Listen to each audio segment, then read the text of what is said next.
हे साबुदाण्याचे पापड मी दरवर्षी करते, कारण करायला अगदी सोपे आहे आणि तुम्ही हे पापड आहे ना ते घरात फॅनच्या हवेखाली सुद्धा सुकवू शकता. तर यासाठी 1 वाटी साबुदाणा घेतला आहे. साबुदाणा आधी स्वच्छ पाण्याने धुवून घ्यायचा.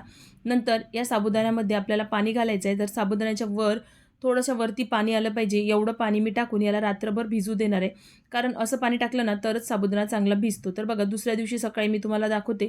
साबुदाणा बघा किती मस्त असा फुललेला आहे. तर मस्त असा टम्म हा साबुदाणा फुललेला आहे. आता हा साईडला ठेवून घ्यायचा. आता याच्यासाठी मी एक मोठा साईजचा बटाटा घेतला आहे. आधी बटाट्याचं साल काढून घ्यायचं. नंतर याला आपण पाण्यामध्ये कट करून घेऊया. तर तुम्ही इथे मोठ्या-मोठ्या तुकड्यांमध्ये सुद्धा कट करू शकता. तर बघा या पद्धतीने मी इथे कट करून घेतला आहे. सगळा बटाटा असा कट करून घ्यायचा. नंतर इथे मी एक कुकर घेतलेला आहे. कुकरमध्ये सर्वात आधी आपण जो साबुदाणा भिजत ठेवला होता ना, तो घालून घ्यायचा.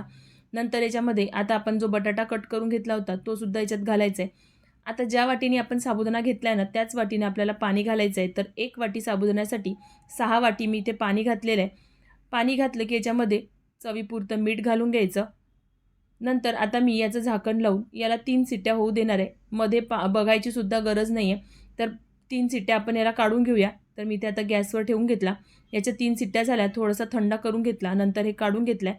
आता एकदा याला मिक्स करून घ्यायचं. तर आता इथे बघू शकता साबुदाणा अजिबात दिसत नाही आहे, म्हणजे चांगला शिजला गेला आहे. आता मिक्सरमध्ये हे आपण वाटून घेऊया. तर बघा थोडंसं थंड होऊ द्यायचं, नंतरच मिक्सरमध्ये वाटून घ्यायचं.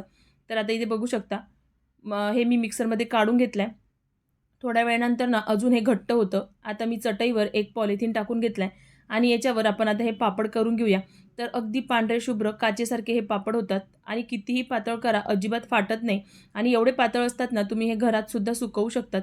तर बघा सुकवून झाल्यानंतर पापड बघा किती मस्त झालेले आहे. एकही पापड इथला तुटत नाही. तर बघा अगदी ट्रान्सपरंट आपले हे पापड झालेत. मी तुम्हाला दाखवते बघा. यापैकी एकही पापड इथे तुटला नाही आहे किंवा क्रॅक गेलेला नाही आहे. तर आता मी तुम्हाला हा तळून देखील दाखवते. तर तळण्यासाठी तेल गरम करून घेतलं आहे. नंतर आता याच्यामध्ये हा पापड टाकून घ्यायचा. तर बघा मस्त असा पापड फुलतो आणि खायला देखील चविष्ट लागतो. तर एकदा नक्कीच ट्राय करून बघा आणि तुम्ही माझी रेसिपी कुठल्या सिटीतून बघताय ते मला कमेंट बॉक्समध्ये नक्कीच सांगा. सोबतच रेसिपी थोडी जरी आवडली असेल ना तर व्हिडिओला लाईक नक्कीच करा.